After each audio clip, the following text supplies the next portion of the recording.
Welcome to the Didi and Littell Show. Advice, thoughts, and stories from a married couple on cybersecurity, technology, and life in general. Now here are your hosts, Didi and Littell. Hey, Aaron. So we are Littell, let's Didi Littell. Aaron Woland, longtime listener, longtime friend of the show, is on the show with us. And he's joining us from Identicals. And we're recording live from Las Vegas, the cesspit and armpit of humanity. So if the U.S. has two armpits, one is Newark and one is Vegas. Oh my God, I happen to completely agree with that. Yes, see, we need to find places to argue. So we'll find places to argue. Aaron and I are two old Jews. That means that we argue all the fucking time. Yes, in good ways too. Yes, but it doesn't matter. We just enjoy arguing. Think of us as like Cisco's version of Waldorf and Statler. Who? Waldorf and Statler. Waldorf and Statler are the two old dudes in the Muppet Show. Oh gosh. Oh yeah. All right. Yes. I wasn't allowed to watch that. Yes.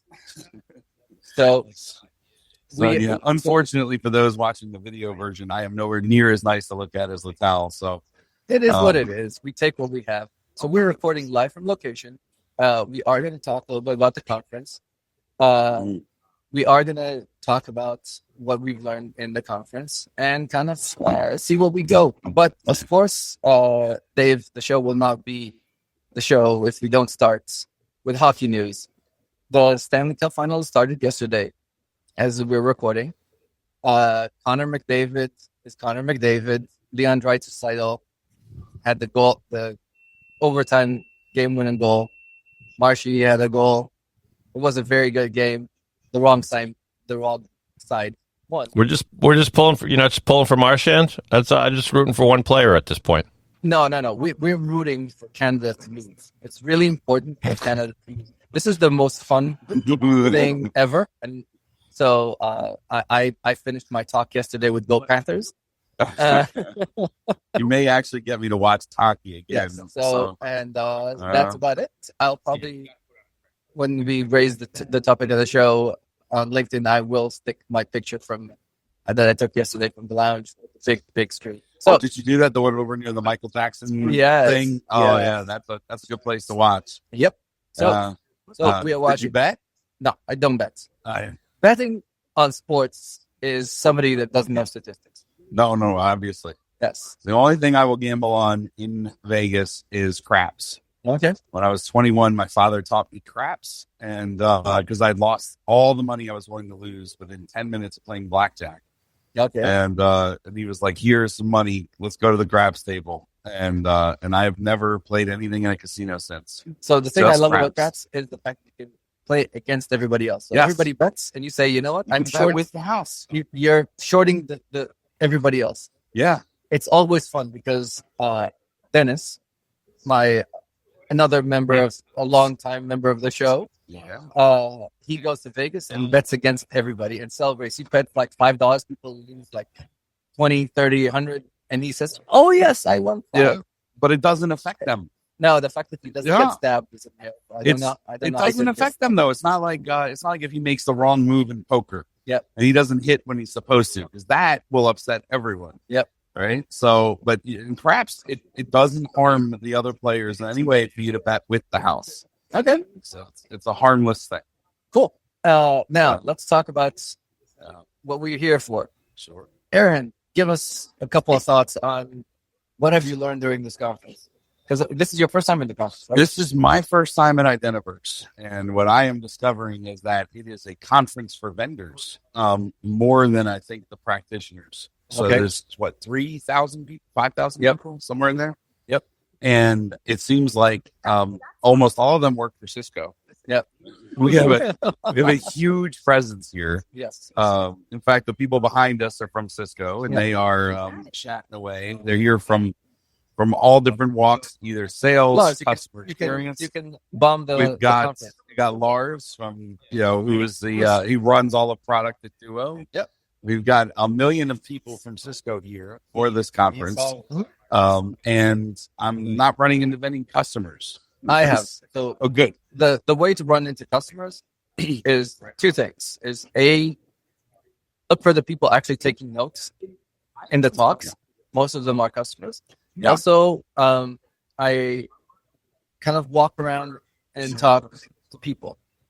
And with the Identiverse, at least in the past, with Org, we did find actually people who are But it looked kind of the best version of the customer because it's for people with the hands-on people that ask the right questions. See that?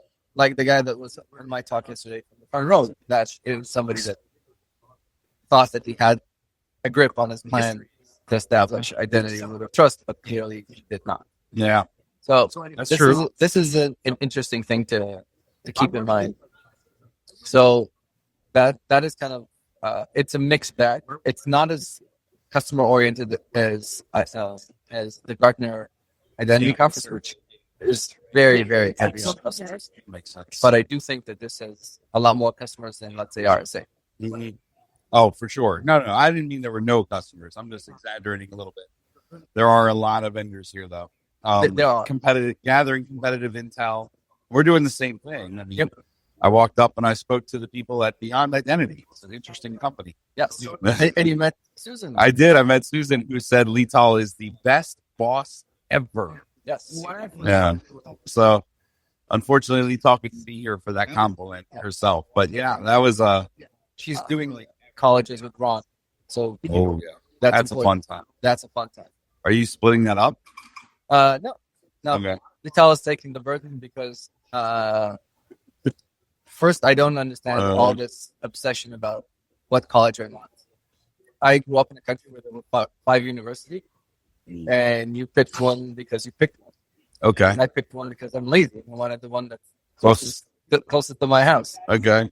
But you grew up near a beach, right? Yes. So you went to Tel Aviv? Yes, somewhere? of course I went to Tel Aviv University, the best university ever. Okay. Hey, Well, my cousin works at the university in Jerusalem. Yep. So, but That was awesome. yeah. Anyways, pick a talk that you really, really liked, and let's talk about that. And then let's pick a talk that I really, really hated. sorry guys. We're recording. We're recording. Don't worry about it. It's okay. Let her do this. All right. No, this is fun. Jackie, come in and say hi. Come and say hello. We're recording our podcast. Jackie is Hi everyone. Jackie is our amazing marketing person that makes sure that a lot of this stuff is happening. Yep. One of the things that I have an insight about how hard Lital's job, Jackie's job is from these conferences. Oh, yeah. People assume that marketing just magically happens. They don't realize that you need to set up the talks, you need to set up the content, you need to make sure that people show up on time, that you need to make sure that you know where the talks are and that you have a good location. That's where your booth is seated and how your stuff is set up. There's so much to happen. If people just come in, say, Jackie, where's my shirt? And say, That's not all you do? So- So come back in. No. so we give a lot of credit. Absolutely. Our resident marketeer from the show is not here because she's out watching colleges with my son. Touring college. Yeah. Awesome. Thank you guys. Hi everyone. Listen to those guys. They're awesome. Thank you. So,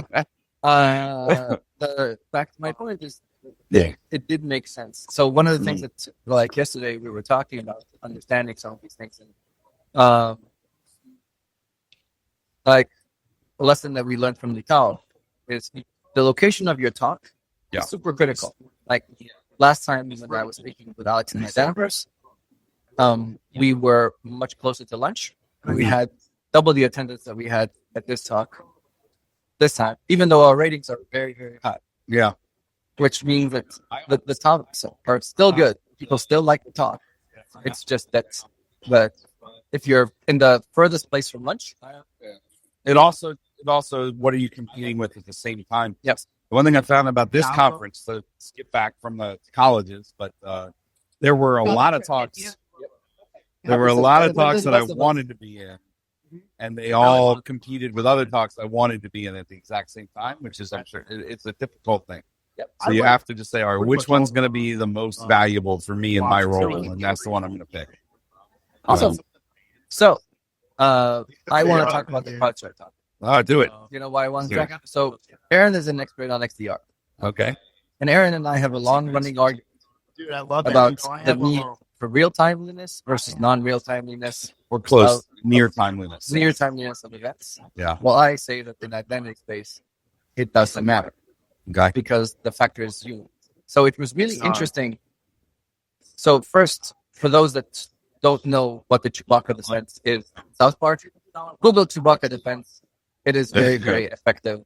Of Yeah. making fun of. Basically, the idea is to say, if I said something that is true, and I said another thing that is true, and then I say something else Was patently false. that is patently false, because I established something that is not logically connected Yes. to so that truism. People assume that the truth. So- So South Park calls this the Chewbacca defense. I call it pulling a Didi. Yes, well, there's a lot of pulling a Didi. The other thing of pulling a Didi is pretending to be an expert on something you know nothing about. Well, so the fun part about this podcast is one of the many fun parts about this podcast is you can hear Didi talk all the time about the need to be able to bullshit. Yes, And so, there's Which is your different than mine. Chewbacca defense. exactly. There's So- the Chewbacca defense. So the guy on stage was very professional, Yeah. very good, and he explained the whole kill chain Yeah. of understanding the attack groups and all the stuff, which is always interesting and always fascinating. I Yeah. disagree with him fundamentally on the fact that he says he separates the nation states and crime. Yes. I think a lot of the crime is the nation state funded. Nation states can very much be criminally focused. Absolutely. Yes. So that's one part I disagree with him. And the other part that I disagree with him is he was talking about the need for expediency in detection of an identity-based attack. And what he failed to explain is he said, well, started with a little bit of like, you know, when they do cooking shows and they bring the cooked stuff ahead of time and say, oh, I'm just going to put it in the oven. Let's pretend that I did all the next thing. Yes. And that was a little bit of that because they said, well, let's talk about this attack from something spider, catfish spider, whatever, that does Yes. specific attacks. Yeah. My cybersecurity master's degree was on lizard spider, my Yes. thesis. But there is now silk spider, is Yeah. probably what he was talking about. Could right? be. Yeah. And Okay. what they were talking about is an attack that starts with the fact that the people that run the attack, they go on the dark web and buy credentials. Yes. Pre-established credentials. Yes. They didn't explain that what a lot of what I care about is actually detecting how they actually got those credentials. Yeah. Because a lot of times they got these credentials by a lengthy process of trying to do. We were discussing this when we were discussing attacks. There's attacks that I like to call the Highlander attack. You know why it's called the Highlander attack? Because there can be only one. Exactly. So basically, I take over your account. Yeah. You're out. Yes. I reset your back. I reset your Exactly. password. Oh, 100%. But Yeah. there's a lot of people who are very good. And what they do is they steal your first credential. Yep. And they call support and say, hey, I have a new phone. I still need my old phone. Just let me register this one. Yep. And basically somebody shows up with Q Authentication. Yes. So Aaron can still work, but Yeah. Didi still uses his account at the same time. Yes. And it takes a very long time to detect that. Exactly. And there's a whole group of people that do this attack, and it's very low and it's very slow. Yep. But Well, yes. But what that Can be. project we're talking about was that usually takes a lot of times because what they do is they do a lengthy probing. They do not want timing-based signatures to trip. Exactly. Completely agree. Low and slow is the way you avoid that. That's correct. And those attacks can take up to 6 to 8 weeks. They can. Up to when they get the password. So from my perspective, the fact that the guy from CrowdStrike jumped in immediately Yes. into the tail end of how the credentials are set is a Chewbacca thing. It's a Chewbacca. It is absolutely, in many cases, that is a Chewbacca thing he's because trying he's to- smoke screening. Exactly. And what he wants to be able to sell is they failed miserably with buying a SIM. They Yeah. fucked up the SIM plan. Like there's no tomorrow. So they say, you don't need a SIM. You don't need Sentinel. Yeah. So ignore Splunk and Microsoft. Let's assume that those don't exist. You need the fucking endpoint thing that does it. Yes. Well, because when you have a hammer, and they have a Yes. very good hammer. They have a very good hammer. They have a very good hammer. I mean, let's be honest. Then everything does look like a nail, though, for that very good hammer. The thing that surprised me in that specific talk is that they were not talking about Aaron's my favorite argument about the need for AD defense. No, they weren't, and that's strange actually. But yeah, if there's two ways of looking at it. Yep. One, you're absolutely right. If they've got the password and now they've just added a secondary MFA device, and they want to log in and slowly look to expand laterally. Yep. And and then they want to expand laterally. But the other thing is the lateral movement. Yep. And privilege escalation are the things they're going to try to do quickly and find another foothold that allows you to remain resident. Right. So we call that, using living bull bins, right? Yep. Living off the land techniques. Yep. Okay. So that type of thing is not going to be necessarily fully identity based, but it was using that original identity to find a footprint to expand. Yeah. Right. But being able to detect, first of all, that secondary factor, another authenticator device has been added, is a critical thing that arguably could be notified quicker because it's a signal. It's one of signals that might need to be correlated together to determine that something bad has occurred. Yep. Right. But you're correct. But keep going with what you were saying about the talk. So from my perspective, the talk was very much them pushing their hand of we want to be able to fast detect. We want to fast detect certain things because they can do things in a fast, integrated way as long as the endpoint is the core. Yeah. And while I believe that identity, it's not the core, but identity is like the way to. Come say hi to the recording. We're recording our podcast. Come over. Yes. Oh, you guys Come here. talking? Yeah, Come here. Come here. Jeremiah. So this is Jeremiah. Jeremiah is a rock star from Duo. Yes. And yes, and I really appreciate other people doing a very, very good version of my demo. Yeah. Thank you very much. Because every demo that you give, that means more hours that I can deal with stuff like hockey and not work. Yeah. Yes. Yes. Uh, Cool. Awesome. So Back to my talk. Yes. I think that right now, CrowdStrike is very, very focused on selling their strengths. Well, yes. Their strengths are the fact that they pick up endpoint signals. If you want to endpoint call it signals, that. and also Absolutely. not endpoint signals. They were talking a lot about the non-AD accounts, Yeah. which is now their big shiny toy. It is their big shiny toy. Because they're really good at detecting this. And what we need to do, from my perspective, is first, I like them pushing for that because unlike AD defense, we might or might not have plans for. We might be showing it behind us. It could be. Awesome thing, by the way. Best team ever. Team ever. Thank you, Yuri. Thank you, Chris. Odette. Yeah. And others. But the core thing for me is the fact that now nobody's saying defend your AD. People are saying defend your on-prem assets. Yes. And for, we are saying that. And for that, actually, it's because Intune gives us the information of the on-device users. I have that data because there's Intune, or there's Jamf, or there's Duo. You can see those things that actually help us address some of those conversations. Yes. Or secure endpoint now, right? Yes, But yes. Whatever. Fire amp, secure endpoint, Pat's product. Pat's product. Pat is probably happy, like big and shit, for the fact that the Oilers are winning. Yes. Well, we're going to vote against Pat here. Love Pat, but no, what did someone call Canada our evil top hat? No. So they are the first 51st state. So, speaking of that, I pissed off Al. Yes. Because I know pissing off Al. I love pissing off Al. So I told him, look, think of all the time if you become the 51st state, all the time that is saved for me is listening to All Canada and in every beginning of every hockey game. That's like years of my life. This that I can replay. I miss Al, actually. Yes, I did. That was awesome. Yes. So, what thing can we argue about? Oh, we can argue about. Let's go back to how you started this, which is the need where some detections, I believe, need to be more near time, and others are absolutely going to be the low and slow types of things. Yes. Right.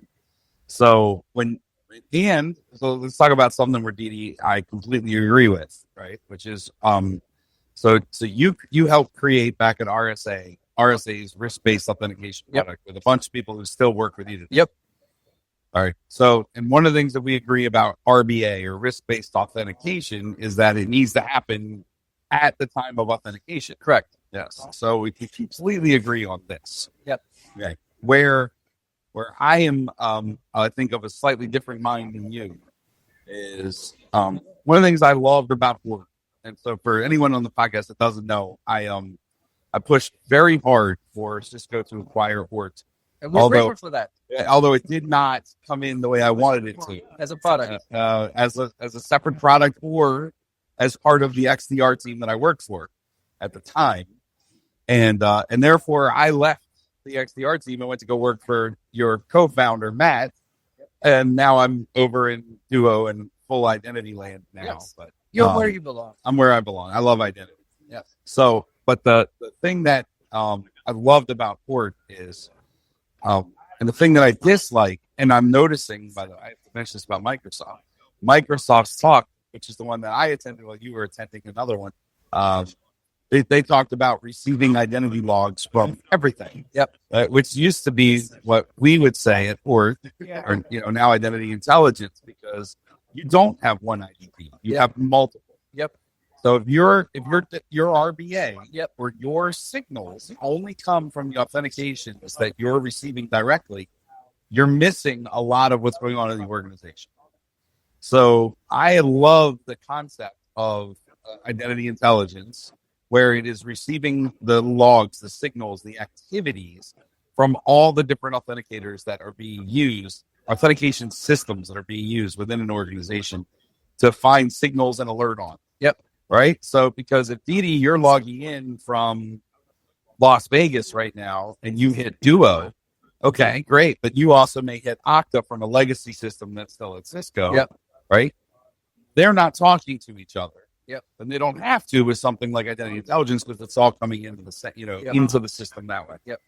But that is an important signal to teach the access providers within the environment. So, and the actual things that do enforcement.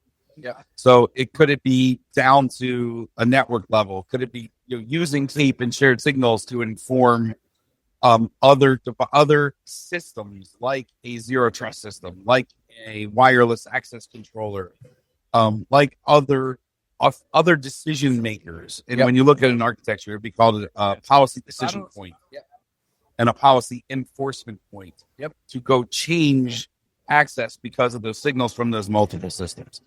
And there are some of those signals that I feel need to be much more real time or closer to real time than something like an overall trust level. So we need to think of the fact that, like my talk about the Maslow hierarchy of needs. If you need something to happen faster, you need to shrink the number of indicators that you use. Agree. So something that's a low number of indicators with higher fidelity to make a decision based on, that's risk-based authentication. Yeah.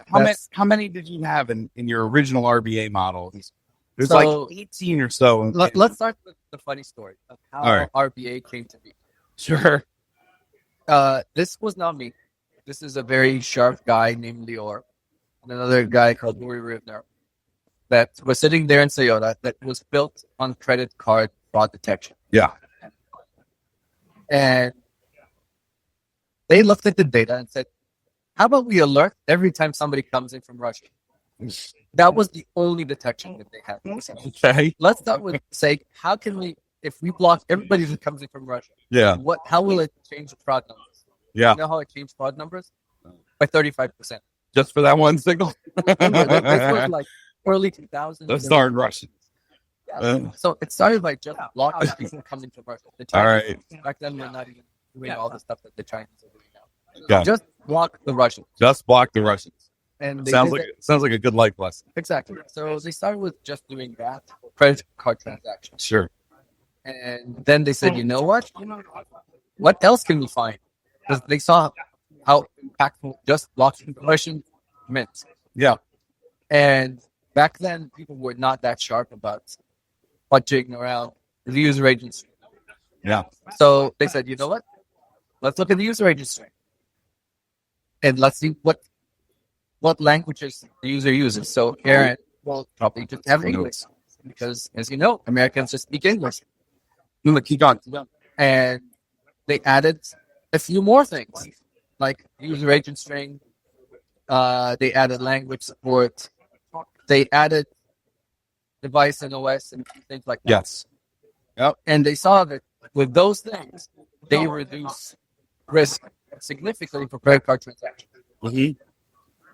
And they offer the option of challenging by SMS. When the FDA, I think it was FFIC or FDIC, one of them basically come in and said, now all banks need to have two-factor authentication. That would have been the FDIC. Yeah. For 2005. Yeah. Said, Okay. Let's do whatever we do for banking transactions. Yeah. Let's do for login to bank. Okay. So basically, they said, you know what? Let's look at the patterns. If the patterns are the same, we'll let you in. If the patterns are different, we'll send you an SMS. It's great. That's perfect. Which was back then very revolutionary. Yeah. They hit a big competitor. It was called Passkeys. Okay. Remember Sami Lane? No. He was our marketing guy for. He was an Octane. We stole him. So he's back in the market. Okay. Sami is almost as big as Asshole as me. Oh, great. Yeah. That must be a very large asshole. Oh, I'd love it. So he used to compete with us. He said all this metric stuff is bullshit. All you need is a cookie. Yeah. So all they did was put a persistent cookie on your device. Yeah. The cookie was there. That's bad. No, if the cookie's there, it's good. No. I mean, overall nowadays, that's overall nowadays it's bad. But put a cookie. So this is a known device. Yeah. And that's how RBA came to be, which became what you do, the behaviors that where you're coming from, device, OS, and device management. Both of these companies were bought together by RSA. Yeah. Okay. And we kind of merged them into risk-based engine. Okay. And Oleg started off with routine engine. It was policy-based. Okay.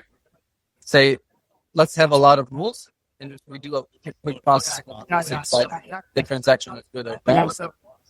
But then built something more interesting, which was a weighted-based naive Bayesian model. And we use a case arrangement system to get that customers are giving us our using this true or false. And that was how RBA came to be. But in general, you wanted to keep the number of transactions. Hey, Reed, how's it going? We're recording the podcast. You want to say hi to Lital? No, come in. You can say hi to Lital. Hi, Lital. She'll be seeing the recording in a while. Okay. All right. Awesome. Thanks. So, we will probably have to wrap it up soon because the floor is it's getting packed, but it's awesome. But in general, you need something between 10 to 15 predictors. Otherwise, the likelihood of them firing becomes very high. Yeah. So after you go beyond that, and what they did was basically build the curve and which of these ones are more interesting. So we did something called max and bucket. Okay. Which meant that, let's say, everything that is derived from your IP, the worst risk comes anything related to your IP becomes that. Okay. If there's risk that relates to your device, the maximum risk that comes from your device is the one that's elevated. Got it. Calculate the whole thing. There's some very, very similar in the Kenna models, by the way, with those risk models. Yeah. Since then, Alex has improved this, but in general, RBA, you want something that is related to that transaction. To that transaction. And a history of your transaction that builds a fingerprint. Yes. And also have a good set of fingerprints of what is called known bad, watch your bad, and known good. So if you're coming in from the US, from a Verizon-based IP, more likely not to have a safe bet. Okay. So but that's understood. So we use about 18, I think, or so in Duo's RBA now, which is fine. And that is RBA. My argument is, and it was actually, we had a whole working group that came out with the same output, is that There are other important signals that should be maybe not part of RBA, but part of the policy decision factors that are happening within the other systems based on similar signals, right? But not an actual RBA transaction, because you're not making the decision right then and there based on here's how I am authenticating, but I can start to infer risk, right? Based on the fact that I'm seeing, okay, I saw a new device, but also coming from a new country, or maybe a couple other things that are building a composite level of risk for that have nothing to do with the more slow, sedentary, if you will, like posture type. So let's talk a little bit about what how the trust scores are very different. Yes, they are. Than the risk-based authentication. The risk-based authentication, you can make it per transaction, historical transactions, and per transaction as a standalone transaction. Trust score is actually what are you? Yes, Not I so know, much. and I love it. Don't Not- get me wrong. Yeah. The idea is Yep. the system has all these checks and balances, Yep. and it says, look, you have a history. Think of this as like your credit rating. You start with a good meteor credit rating. You can go up by Yep. doing good things. Yeah. You go down. It doesn't happen. And it doesn't happen quickly for a reason, because Yes. we need to fire in our system the checks. We will fix the checks. Yeah. It's something that we're gonna get everybody in Boston. We're gonna argue tooth and nail. Yeah. Then I'll make a decision. Let's do Tel Aviv instead of Boston We or can't. Netanya. We can't right now. It's all because of the business. Yeah. They're basically slinging modified walks at us. Okay. Anyways, the idea is that because of that, the more badness that you accumulate over time, the better the score becomes more accurate. And therefore, the whole idea was me explain sensitivity and specificity in my job. I love that. To explain, look, I prefer to miss 20 bads Yeah. and detect 3 goods, good outcome, but actually actionable outcome. Because every one of the things that we fired was very meaningful. Sometimes it pissed off the customers because it showed that they had massively broken policy. Yes. But we can't. This is there to show that the policy doesn't do what they think it does. As we are closing to wrapping up, one of the things that will really piss me off at this conference is cryptographers. They're pissing me off again. Cryptographers think that they, establishing cryptographic root of trust, will be able to solve identity threats. Yeah. And this is, I can tell you why.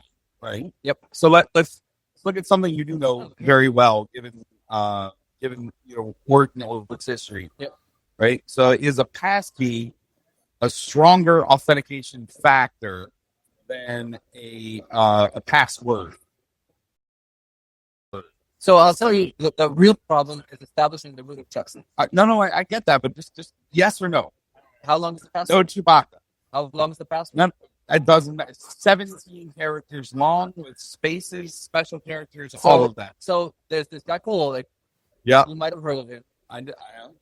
So we have tried comparing the security of symmetric keys to 30 randomly generated 30 or more length character passwords. Okay.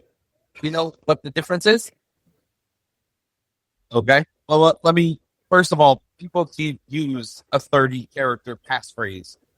That's just been proven. But if someone grabs, and I will go through a phishing attack, right? I'm wearing we get rid of phishing shirt, right? If I go through and I am able to capture that password, which I can crack any password at any given time, versus a passkey, which the private key is stored within a TPM chip, right? Or other secure enclave. And it also is rooted, again, to an origin point. Right? So This is why passkeys are compliant, but passwords aren't. So maybe we'll grab Stefan. Which one of you guys are actually an expert on Cisco, on Duo's position on passkey portability. Hey, Because okay, I'll passkey portability is no, because another this is my problem. argument with But keep Mundo going. continuously. Yeah. I claim that passkeys need to be rooted to the device. Yes. He says no. Yes. Well, let me tell you why. I think that There's- they need to be rooted to the They device. should be rooted to the device, and that ultimately is what it is. And, Yes. and you do not have to allow portability. For instance, I should not be able to have the same passkey on my iPad that I have on my laptop. That's not However, the case. I can if I'm using iCloud shared, Apple password. But I that's said if. that's a very big. But and they're you and very- I agree. You and I agree in an odd way. But passkeys need to be rooted to a device, and they should not be portable. Yep. Right. So they don't have to be. Policy can lock them to a specific device. I would need a different passkey for my iPad than I do for my laptop, than I do for my phone, than I do for the Windows device I use occasionally. Yep. Right. But using iCloud to sync passkeys is a fantastic usability aspect of passkeys and a horrible security concept. Because now, if you can get into my passwords thing because I didn't lock out pins on the device, and my kid will take 5 seconds and learn my pin, Yep. I can get at that passkey and share it to another That's device. how Omri invited Yeah. ordered a shitload of Skylanders Yeah, out right, of yeah. Kyle's iPad. Yeah, my nephew ordered stuff off of his mom's Amazon. Yep. And got in a lot of trouble for it after the fact, but it still cost her hundreds of dollars. Yep. He bought gift cards for his game so he could buy stuff in the game. Nice. He's a little. Yeah, my nephew is fun. He finds ways to get what he wants. But yes, you and I agree with that. However, the concept of a passkey, right, and the fact that it has an origin and it can't be just taken and then it will work on another site, right, makes it inherently more secure than any password. Right? Okay. So that's kind of the point I was getting at. That factor is more secure than other factors. Right? So Okay. I believe that they have password to be rooted to the device. it should be. Yep. Absolutely. Don't disagree with that. Anyways, we need to come to a conclusion. The only We thing do. the only thing that I do want to cover is Matt's talk. Yeah. Which is an important talk because Very. one of the things that we were hinting towards, and it is a sub theme here, is actually two sub themes that need to be covered. One is the fact that everybody's trying to find how to deal with agentic AI identity. We're still missing. And the other one is the fact that we do need to start talking about resiliency of IDPs. Yeah. Right now, IDPs have become gateways to everything. And if they are down, we are fucked. I actually sent a note to Matt this morning on why we haven't done a certain thing yet. Yep. With Duo, which we could do, which I won't say on here because I would like to see us do it first. But we Yep. should have that conversation again. But resiliency is critical. Yep. What is the biggest problem, let's say, with something Orc helps with, something Yep. that CII helps with, which is monitoring and migration.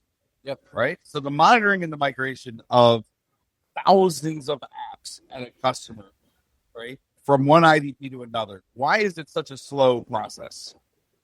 I have an answer, but I'm wondering what your thoughts might be on that. Because nobody gives a fuck. Nobody gives a fuck. That's a perfect answer because it goes right along with what I was going to say.